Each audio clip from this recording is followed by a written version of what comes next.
Hello and welcome back to some more Space Engineers. Now, you might be wondering, what is this strange Euclidean, non-Euclidean anomaly right next to me? Well, I have named it SCP-055 because I have no clue what it is, but I have found it and I managed to contain it. So, if you get the reference, go ahead and press a like and subscribe. But anyway, we want to be able to defend this little outpost containment facility of mine, and the best way I think to do that, especially courtesy of the Automatons update, is to build ourselves a remote controlled sentry drone that flies around and refuels itself because why not. You want to have a facility here that is defended on its own with little to no maintenance required, as few inputs as possible, and well, we don't want static defenses because static defenses are kinda, they're good, but they're not as good as defense drones that could patrol the area and provide you with a larger area of coverage, right? Because technically static defenses, well, they can only shoot up to 800 meters away, but with sentry drones, that range drastically increases. Now, that's for another video. For now, I'm going to teach you how to set your drones up to be able to patrol and refuel on its own. But before that, something to note about the way you design your drones is that generally speaking, you want these things to be as symmetrical as possible, with the placement of the very important AI blocks to be as center to the mass, of the object itself. Preferably, well, not preferably, ideally directly on top of where your connector is, right? And also, you definitely do want your connector to be vertically aligned as opposed to horizontal, because then you will, well, generally have to deal with making your drone face a certain direction before it's even able to, connect and refuel itself, right? Actually, I think we can demonstrate that right here. We already have a drone here that I've set to, roam around and kind of randomly patrol the place, right? Just add it around here, defending my little base, and he's already set himself up a path. If I can just get on him, he already has a set pathway that when he, drops below, as you can see on the bottom right, drops below 30% hydrogen fuel, he will try and go back to base and reconnect to the hydrogen tank and refuel itself. I think he is going to do that right now. Here we go. As you can see, the connector of this guy is on the back. It is horizontally aligned and it has to, well, I have made him go take a certain path so that he does definitely align. But the problem is, it definitely has issues in that it usually, well, it kind of got lucky here. More or less, sometimes it doesn't align itself, especially if it's one of these small connectors, because these guys tend to be particularly difficult. And there you go. It's filled up its hydrogen tanks and it's automatically set itself back on its patrol route. So the problem with these things is that they're fine, but when you put them on an automatic drone, they do technically have problems every now and then with aligning, and it's not always perfect like that. I'd say there's about a, well, I think I'm being a little bit generous when I say 60% chance of that aligning properly like it did, right? And if you want your base, or rather your drones, to be low maintenance and very little hands-on intervention needed for it to be able to function, you don't want to bank on that 60%. So To remove that problem, we want our connectors to be vertically aligned, makes it easier.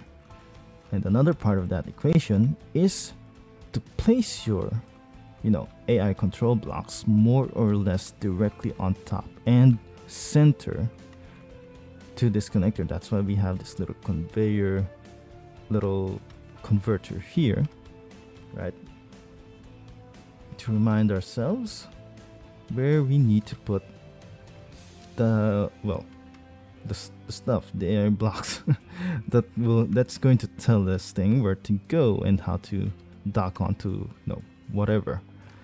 Okay, so what we want to start with is the AI recorder test. So this thing, you can see here, let's just make it face to the front. That's a common mistake that I used to make, is that I completely ignored the fact that these things need to be facing a certain direction, right? F here is for the front, R over here is for the right side, L is for the left side, and rear is for the back side. So let's just set him up here with the icon being the top side and forward facing like so, right on center to our connector here, and then put the flight controller, which is the number one requirement for these drones to be able to function, right next to it. So here we go. We want to place this guy directly on top of our little dock here. We can use this one, we can use that one, but since that one is, occasionally being used by another drone, that's another thing that I want you to recognize, is that if you use a single place to dock your, little drones, actually I think this is an oxygen tank. Okay, let's just replace that. If you're using like a single place to dock your drones, you're going to have problems when it comes to, the drones crashing into each other. So to avoid that, I mean, it's a bit more work, but probably for the best that you use separate docking ports for every drone that you get. But I understand that, if you don't want to, that's fine as well. You can just make it so that the drones don't all deplete their fuel at the same time. So here we go. Let's set up our connector here for a bit. Tell him to switch lock. There we go. Okay, so what's going to happen here is that we're going to line this thing up right to the connector where we want him to end up in while he's refueling. From here, we can tell the task recorder to do one of two things. We can tell him to straight up record every action we do as soon as we press record. If I can find it, this one. As soon as we press record, tell it to follow every single action we take, right? As soon as we press this thing, and just press the reverse order so that it does everything in reverse, like a replay button, everything that we just did, which I think I've demonstrated that on the last, or rather the first Automatons beta video that I did. But another way that we can do it is just manually add waypoints so that the task recorder can identify where we want it to go. So we only technically need 2 waypoints here, kind of treating this like, the old remote controller. We want one waypoint where it is right on top of the connector, and another directly above it so that it can line itself up vertically and just drop down from there. So we want to press this one, add waypoint. That should place waypoint 0 over here, which is where we are. And then the second waypoint, you can just press spacebar, go directly above it so that we can easily line this up, or easily line itself up, that it just needs to, lower itself, I suppose, just to be able to connect. So let's just manually place a secondary waypoint here. There we go. It should show up as waypoint 1. So Here we want to press reverse order here, because if we wanted this thing to play itself, it's going to start off at the connector here and try to make itself end up here. So let's just press reverse order. There we go. And then when we play this, it should, in theory, well, not in theory, let's just turn off this thing as well. Turn this thing on. There we go. See? The recorded task is playing. It's going to the first waypoint, which is not, it's not kind of doing its thing right now. Let's just try to debug this thing manually for a bit. Let's turn that on. Let's play. Okay. Oh, okay. I forgot something. Again, don't forget, these drones kinda need, Jesus Christ, I can't believe I almost forgot. These drones kinda need their own thrusters to tell it to go down. Otherwise, well, they won't. You actually need thrusters to tell this thing, or for this thing to be able to push itself down for that to work. So let's try this again. Task. AI behavior on. There we go. See? Now it's moving to where it's supposed to go. If it can find it. Hello, buddy. Okay. Let's just... Oh, there we go. And we're back. Okay, so let me show you again what should happen when, let's say, for example, your tanks run out of fuel, is that your recorded path should be, well, it should take you directly on top of the connector, making your drone's connector, you know, lined up in such a way that it will be ready to connect, therefore triggering the first event controller, this one, to connect it, and then, you know, connect the connectors, turn off our thrusters, and then put our tanks on stockpile. So let's just try and trigger that for now, just to set an example. So if I turn this behavior on, there we go. Oh, something happened. Is it on repeat? Wait a minute. Wait a minute.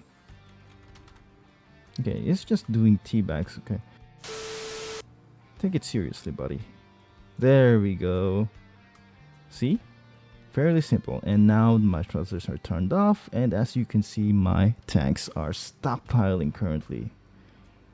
There we go. So the next event we want to trigger here is that when the tanks become full, or at least when they reach a threshold over 98%, they should be able to trigger, if I can just set it up here, the second timer block that we set up, which I think was this one, tankful, to be able to trigger once the tanks are full, which is to not disconnect, rather turn off the connector, put our thrusters back on, and take our tanks off of stockpile, which I would just simulate itself triggering like this. When it's full, when it triggers like this, it should release me from the connector like that. But I still have the autopilot enabled. So let's just turn this off for a bit.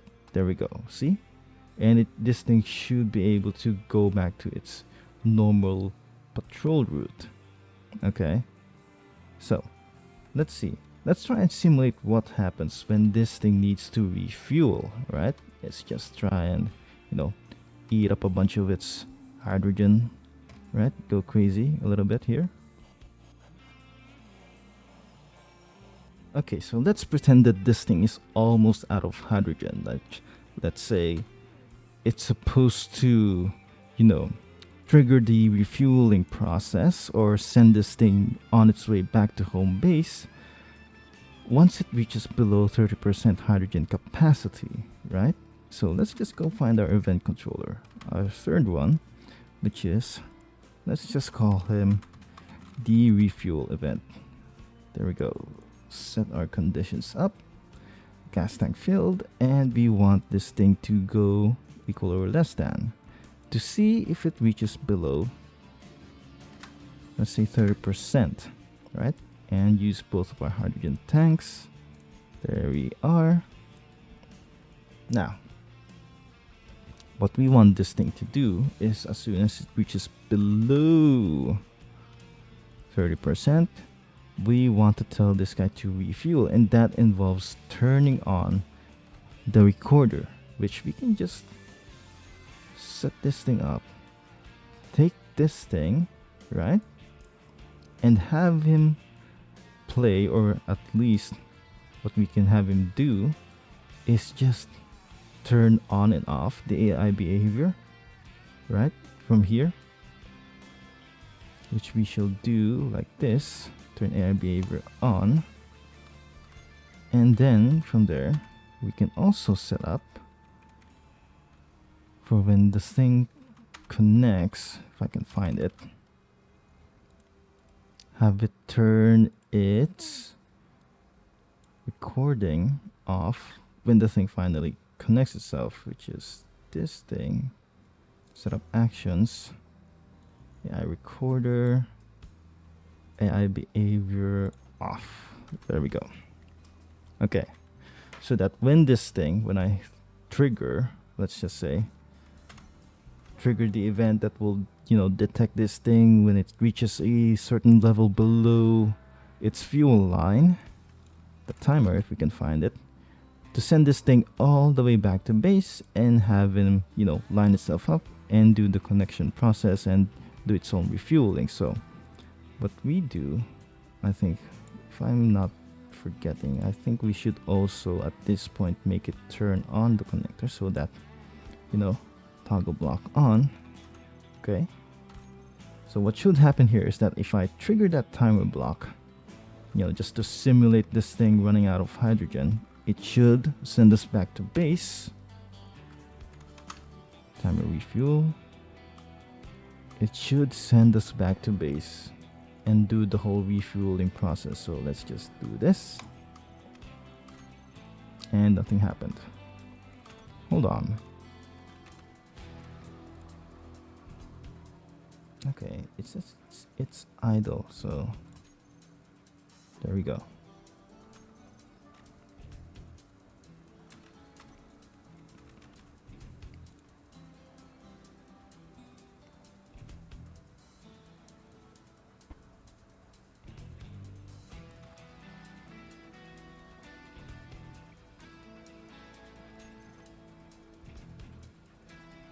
See that? Easy peasy. We didn't even need to, this thing didn't even need to line itself a certain way. It just does it. And as soon as we are able to, well, let's just say, finish refueling our tanks like it just did, we should have been released, which is, turning off the connector like so. Let's just, we really should just put the AI on the taskbar or something. There we go, so that we can just turn this thing on and off. Here we go, AI behavior on and off. Okay, there we go. So the next step here is to have this thing go on its usual patrol route, or put it on a common patrol route with the other drone so that it can defend my base from a certain range. Now, for that, we're going to need an extra block called the basic task. Now you might think, oh, well, what about the defend task thing? This one, the offensive combat and the defensive combat. Not quite yet. We need this thing to sort of set up its own perimeter around the base so that it can extend its range of, let's say, coverage in order to defend my base far beyond what any static defense can provide. And for that is the sole reason that we need the basic task for. Now this thing doesn't need to be aligned a certain way. You can just place it whatever, right? Wherever like that. And while we're at it, we might as well put in the defensive block there. You know what? It doesn't even matter. Let's just put all of it in there. The defensive block and the offensive block kind of work more or less the exact same way, right? And we can use either of them to do the defensing, I suppose. So let's just set the task, the basic task. Now, for this, you only kind of need to do one of two things. Well, you don't want to follow player because you want to defend the base, just the base. What you want to do is be able to set this thing on autopilot. And what you do is don't put it on patrol, you make it go circle. Because if it goes on patrol, it will follow these GPS locations, right? These waypoints. It will follow them if it's on patrol, follow it on waypoint 1, point 2, point 3, point 4, and then go backwards, reverse it in that direction. So once it reaches 4, it will go back to 3, 2, 1. And you don't want that. You want this thing to be circling around, right? So that it follows point 1, 2, 3, 4, and then goes back to 1. That's what you can do. Another thing that you can do for this thing is to have it follow home. So that you just need to press a point or a beacon, right? A GPS signal even.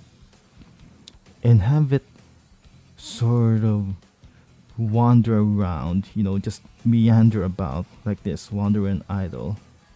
And then fix up the range so that it can defend your base however far from the base you want this thing to wander around. Now, generally speaking, I don't want this thing to go too far beyond my static defenses. So the minimum range I would set this thing is less than 800. Let's just say 700 or so, right?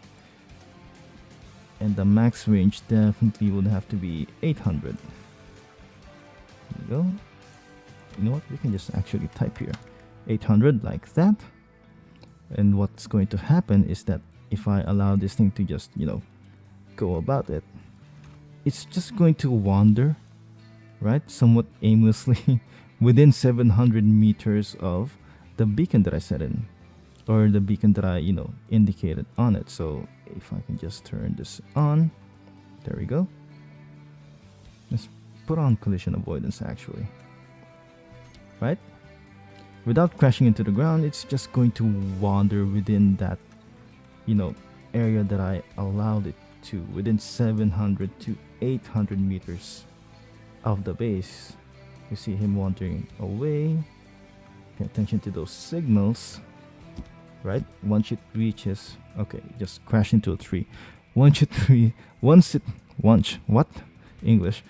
reaches 700-ish, within that distance, all the way, it's going to turn back, find a different position, also within the range of 700 to 800, and then just, move about, wander around, as opposed to circling those 4 GPS locations, right? It's just going to wander about the base like this, and I think that's also fine, right? Especially if you have a bunch of these just wandering around, you can get pretty good coverage actually.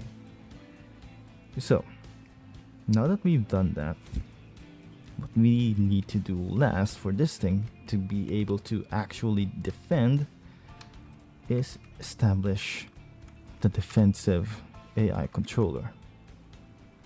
Okay, if I can just find it. What we want to do is that although the defensive control block exists, I don't actually want to use this because mostly this thing kind of functions in a way that would be better suited as an early warning sort of thing, sentry bot thing, because you can set this thing up so that when it finds, or when it detects a grid within 2,500 meters of itself, it can instruct this thing to return back to base like this. When it takes damage, or when it detects something, or when it locks onto a target, it can flee right back to base, set this thing up here. So what you want to do to defend your base aggressively, you want to use the AI offensive combat block. Now, the way this works is that when an enemy grid shows up within 2,500 or so meters of this thing, right, you can instruct it to attack it on in a certain way, like these things, right? You have a lot of options here. The circle slash orbit one is the one that usually I prefer because it's tends to be the most evasive one, and as a result, is tends to be the most efficient way to have your drones engage enemy grids. Other than that, you have the state range, which will just leave this thing as a sitting duck while it's shooting at something at its max range, and then the hit and run, which will allow this thing to rush the enemy, go in within a certain range, and then break off, and then hit and run again when it reaches certain distances from the target. And then you have the intercept, which is mostly used for custom missile functions where it will just ram the grid or ram the drone, its ram its own body into the offending target, right? So we want to keep this thing at circle orbit so that it sort of doesn't just suicide itself into the enemy. So there we go. And what we want to do with the circle distance, which is the distance it will maintain itself while circling the target, and we want this thing to set itself just within the range of its weapons, which will be the autocannons, the max range of which will be 600. So within that range, we want to go 550, 500 or so, right? There we go. Circling P gravity so that it doesn't rush into the ground.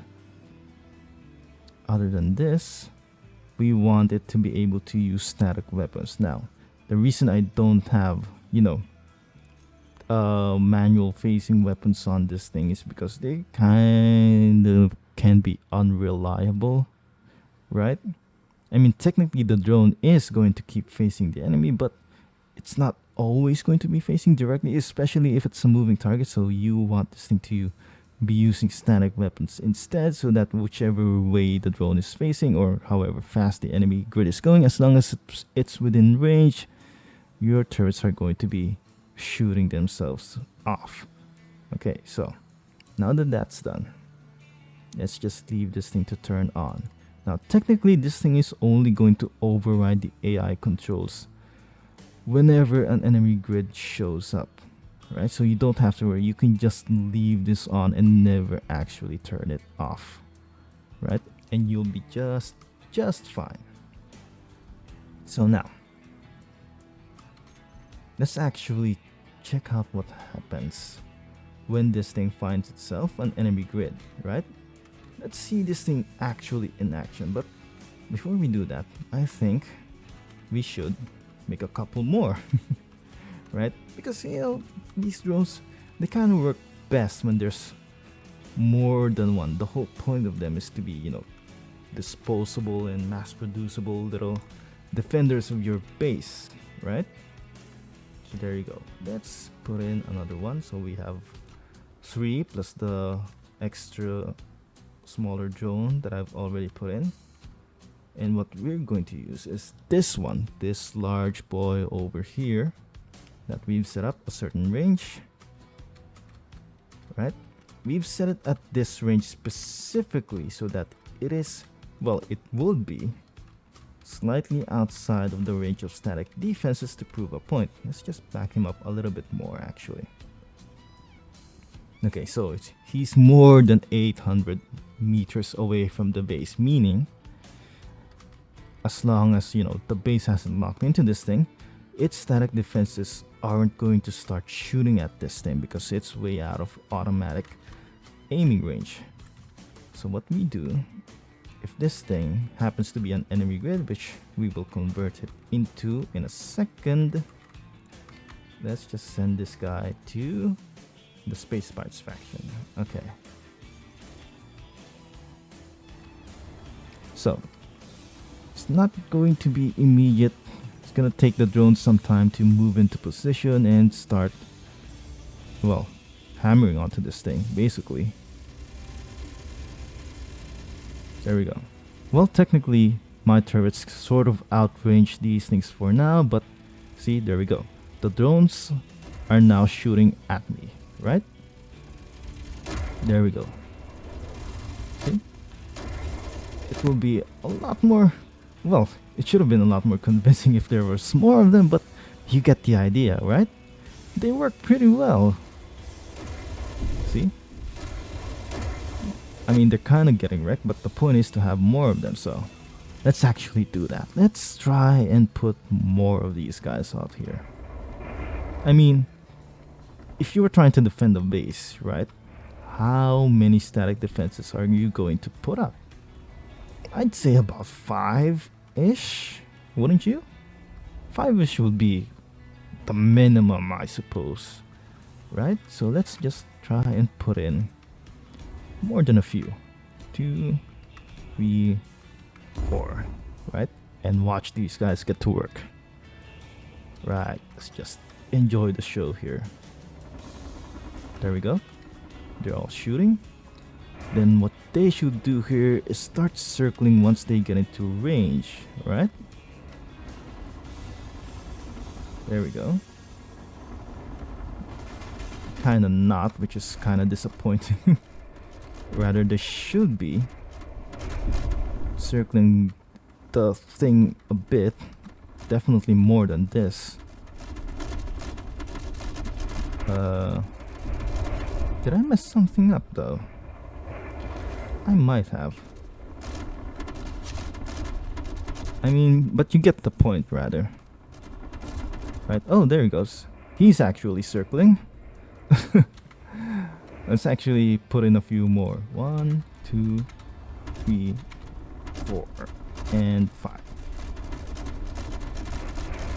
So you guys actually going to start circling the thing or no? Well, I mean they're doing the defending part, right? They're not doing as much. Oh my god, that was brutal. But anyway,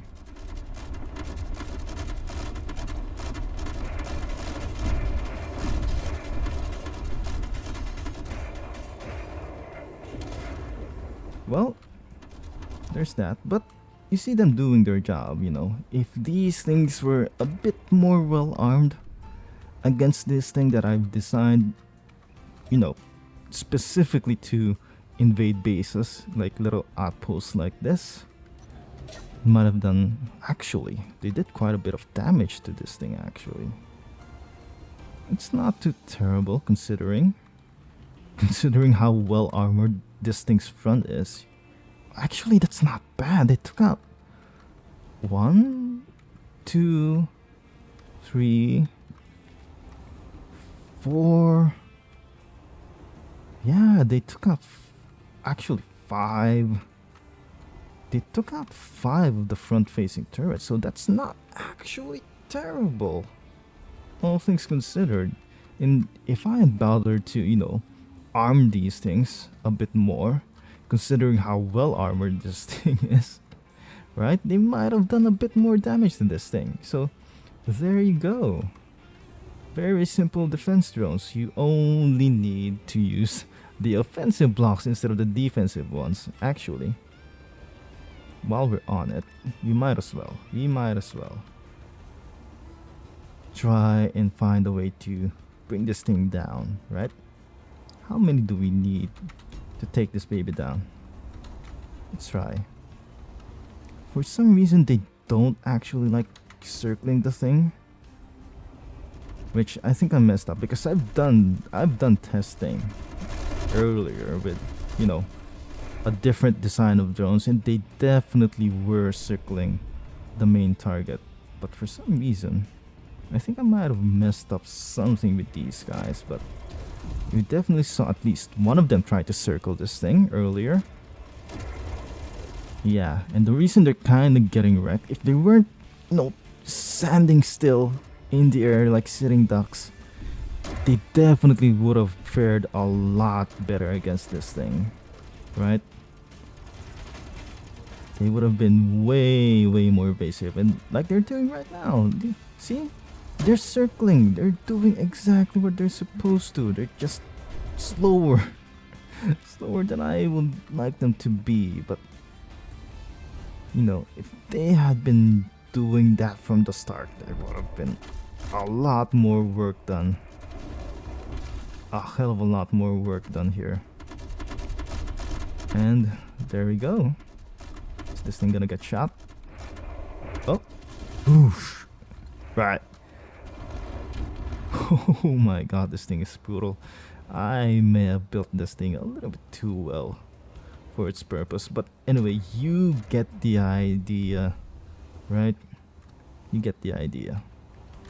And I think that's all for now. We're going to be doing a bit more experimentation with the automatons blocks. But I think for now that's about it. A lot of other YouTubers are going to be covering a lot of other stuff, so definitely pay attention.